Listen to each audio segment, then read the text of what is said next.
OB, by the way, you're no longer in last place.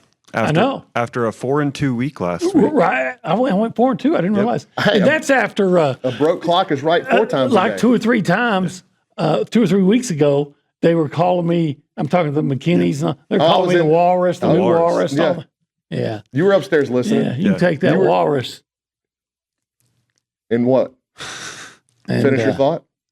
And take that Walrus and let him go in the sea. Okay. Yeah, you, David, Jamie, Seth, and Steve all went 4-2. Billy went 3-3. So where are the standings at here? So Jamie McCoy is in first place by 4 games over Billy and Seth, and then Steve, followed by David, Olin, and then Caroline Fenton. Out of the cellar. 3 games out of the cellar. Good place to be on Halloween. Out of the cellar. Out of the cellar. All right, Reese. All right, the first game takes us to Austin as the number 9 Vanderbilt Commodores head to DKR to face the number 20 Texas Longhorns at 11 a.m. on Saturday. Texas 1.5-point favorites, so a de facto pick'em game. I'll take Vandy. I think Vandy's going to win. So if I can get points on top of that. Do we have an update on Arch Manning? He supposedly practiced this week. Well, to me, if you practice with a concussion, you're going to play.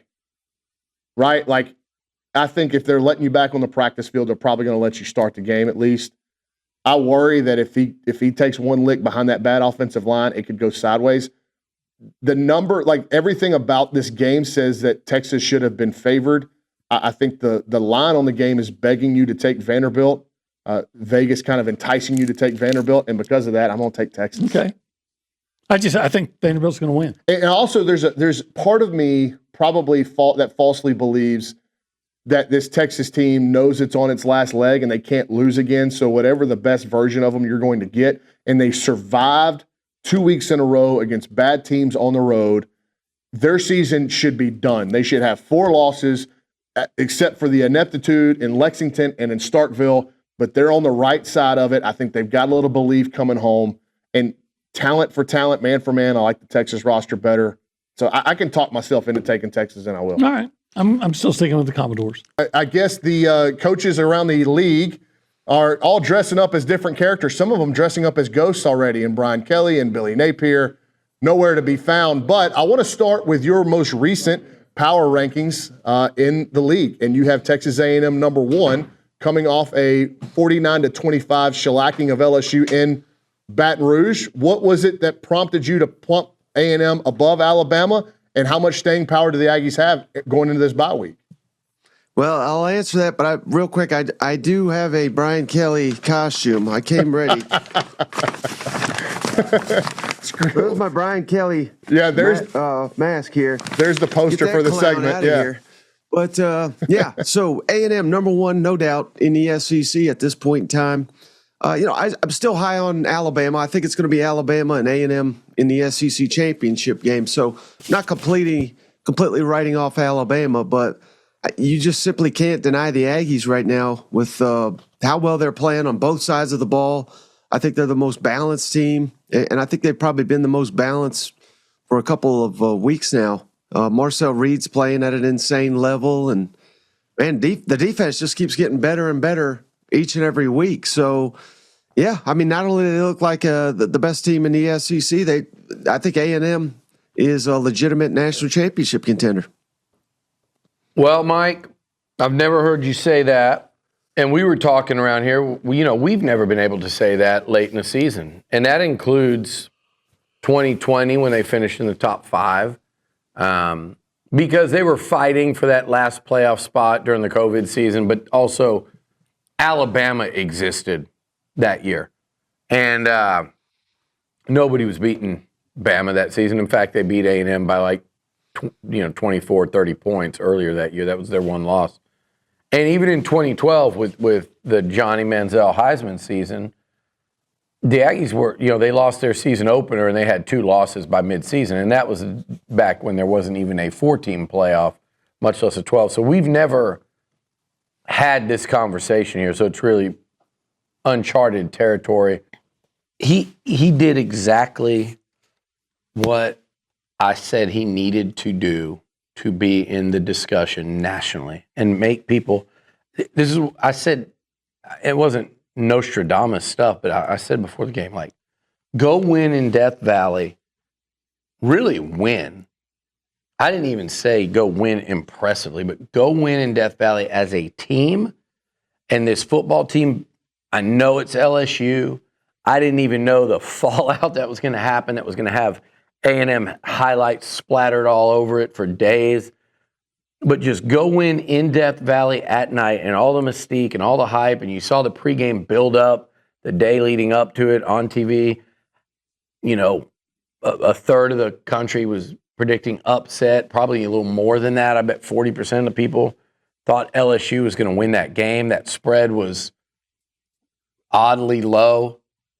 And to go in there and beat that program, not that team, but that program in those uniforms and at night in Death Valley, A&M was going to get a big bump from, like, there were going to be some naysayers, there were going to be some people on the fence, and you were going to not just get the people on the fence, you were going to get a good number of the naysayers as well. And what they were going to do afterwards, Bronny, was look at A&M's schedule. And then, because they didn't have to go too far out on a limb, they're looking at 3 games. And they're going, oh. And now a lot of the country that wasn't thinking it before, and this doesn't mean it's a clear path by any stretch, a lot of people that have no connection to this place and none of that concern are looking at it going, they're going to run the table. That's what I said would happen if they beat LSU. And the other thing I said that would happen is if Marcel Reed had a nice game. I didn't even say he had to have any kind of moment. He just played a nice game. His numbers and that team record would speak for itself. I said if he had some highlight plays. Well, his numbers weren't otherworldly. They were really good.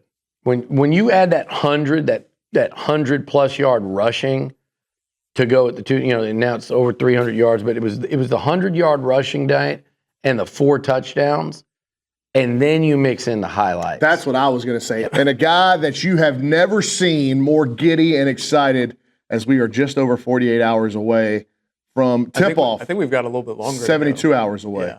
72 hours away from tip-off of the Aggie basketball season. You have been walking around on the clouds, I would say, here at the office. So let's start with this. At Bucky's press conference yesterday, or a couple of days ago, I thought he made some really interesting points. He was very honest about his team and basically said, we don't have a lot of great athletes. We think we can really shoot. That is going to lead to some games where they're going to give up a lot of points. We've seen that a little bit in these exhibitions. Yeah. What can you say about this team going into the season? Do you feel like Bucky was kind of spot on, or do you think he was sandbagging his team, or do you feel like that's really the way he feels about what he's constructed? No, he's pretty honest about his team. Like, he went around and told the media when he was at Samford the year they made the NCAA tournament that he thought they were going to make the tournament. Last year he told them they didn't have the best shooting team. Now, by his standards, they still shot better than A&M in every category, but he knows what it takes to be at the top of a league, and he didn't think his team last year was the best. They missed on a couple guys in the portal, but he's pretty honest about his assessment with this team. There's no reason to lie about it because we're all going to see in a couple weeks when they play Oklahoma State, when they play UCF, and when we get into conference play. But they're going to give up some points, absolutely. Defense is not the strength of this team. I think we all know that.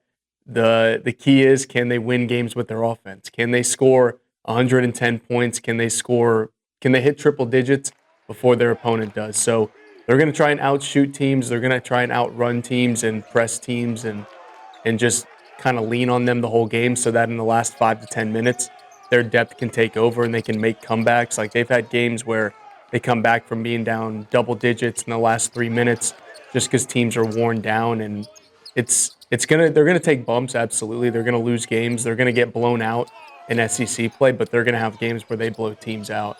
And so it's just a matter of how quickly can they come together.